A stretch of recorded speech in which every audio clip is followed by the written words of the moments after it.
Next scene में दिखाते हैं पोरजाई अपने रेस्टोरेंट में होती है और उसके साथ एक आदमी होता है जिसका नाम पाई होता है।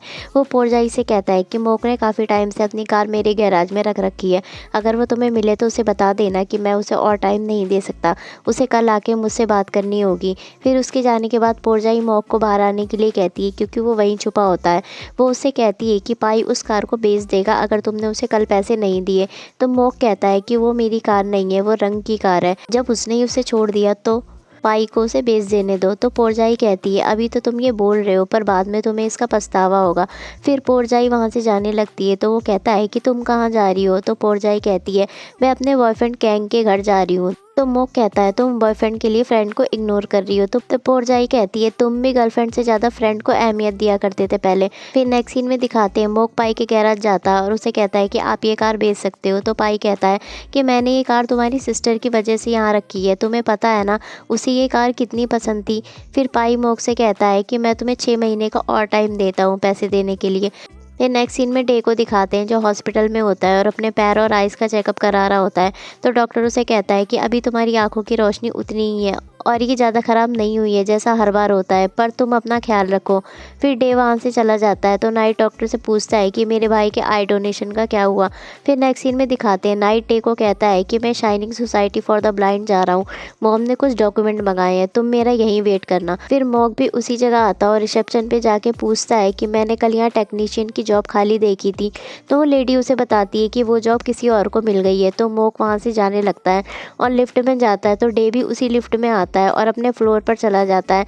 तो मॉक देखता है कि उसका लाइब्रेरी कार्ड वहाँ नीचे गिर गया होता है तो वो उसके पीछे जाता है और देखता है कि डे वहाँ लाइब्रेरी में बुक्स लेने आया होता है। तो वहाँ के अटेंडेंट से पूछता है कि इसके साथ क्या हुआ है। तो वो लेडी उसे बताती है कि डे का एक्सीडेंट हुआ था जिसकी वजह से उसकी कॉर्निया डैमेज हो गई है और उसकी आंखों की रोशनी बहुत कम हो गई है। तो मॉक कहता है क्या ये ठीक नहीं हो सकता। तो वो कहती है कि उसकी कंडीशन में सिर्फ कॉर्निया ट्रांसप्लांट से ही वो ठीक हो सकता है, वैसे ये एक नेशनल एथलीट था।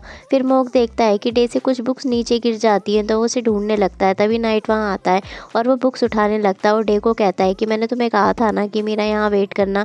तो डे उसे वहाँ से जाने के लिए कहता है और खुद से वहाँ से जाने लगता है। ये देख के लगता है कि डे को उसके भाई के साथ कोई प्रॉब्लम है। फिर नेक्स्ट सीन में दिखाते हैं डे और नाइट कार में होते हैं जहाँ नाइट डे को कहता है कि मॉम चाहती है कि तुम पेपर पर साइन कर दो जिससे तुम्हारी कस्टडी मुझे मिल जाए। तो डे कहता है कि मेरी कस्टडी मॉम के पास ही रहेगी। तो नाइट कहता है तुम्हें पता है ना कि मॉम बहुत ही कम घर पे रहती है, अगर कभी इमरजेंसी हुई तो तुम्हारी हेल्प कौन करेगा। तो डे कहता है कि हेल्प जैसे कि मुझे पता ही नहीं है कि तुम्हें वो सब चाहिए जो मेरे पास है, ये कार जो तुम चला रहे हो ये मॉम ने मेरे लिए ली थी। तो नाइट कहता है कि डे तुम पागल हो गए हो क्या, ये तुम क्या सोच रहे हो। तो डे कहता है तुम्हें क्या लगता है कि तुम घर के हीरो बन जाओगे क्योंकि मैं ब्लाइंड हूँ, याद रखो मैं दोबारा देख सकता हूँ, फिर कोई तुम्हारी केयर नहीं करेगा। तो नाइट कहता है तुम्हें क्या लगता है तुम्हारी केयर करना मेरे लिए आसान है, और जिस आई डोनेशन की तुम बात कर रहे हो डॉक्टर ने कहा कि 10 साल से पहले तुम्हें वो नहीं मिल सकता, तुम चाहे मुझे जितना भी हेट करो तुम्हें मेरे सहारे ही रहना पड़ेगा। फिर नाइट उसे सॉरी बोलता है जो उसने गुस्से में बोल दिया होता है। तो डे कहता है कि तुम मेरी कार से उतर जाओ और चाहे मैं मर ही क्यों ना रहा हूँ मेरी हेल्प करने मत आना। फिर डे खुद ही उस कार से उतर जाता है। नाइट उसे आवाज़ लगाता रहता है पर वो उसकी नहीं सुनता। तो नाइट कार से बाहर आता है और डे के पीछे जाता है। डे सड़क पर इधर उधर चलने लगता है, गाड़ियाँ उसके पास से गुजर रही होती हैं। डे की हालत वहाँ ख़राब होने लगती है। वो एक बाइक से टकराने ही जा रहा होता है कि मोक आके उसे अपनी तरफ खींच लेता है। ये उसे देखने की कोशिश करता है पर उसे कुछ भी साफ नहीं दिख रहा होता है। मोक उससे पूछता है कि क्या तुम ठीक हो, मैं हूँ एसी गाय जिससे तुम उस दिन मिले थे, तुम कहाँ जा रहे हो, मेरे पास बाइक है मैं तुम्हें छोड़ दूंगा। फिर नेक्स्ट सीन में दिखाते हैं मोक डे को घर छोड़ता है, नाइट भी उनके पीछे आता है। तो उसकी मॉम उससे पूछती है कि क्या हुआ, ये तो वही गाय है ना जिससे हम उस दिन मिले थे। तो नाइट कहता है कि ये बहुत लंबी स्टोरी है पर अब सब ठीक है। तो डे की मॉम उसे अंदर लेके जा रही होती है तो डे मोक को भी अंदर आने के लिए कहता है। तो मोक भी अंदर आ जाता है। अंदर जाके डे मोक से कहता है कि क्या तुम्हें पढ़ना पसंद है, उस सेल्फ में से एक बुक निकालो और मेरे लिए पढ़ो। तो मोक बुक निकालता है और उसे पढ़ने लगता है। वो एक स्टोरी पढ़ रहा होता है। वो जो लाइन पढ़ता है उसके आगे की लाइन डे उसे बताने लगता है। फिर डे अपनी मॉम से कहता है कि मॉम इसे हायर कर लो। तो उसकी मॉम कहती है कि ये भला तुम्हारी केयर कैसे करेगा।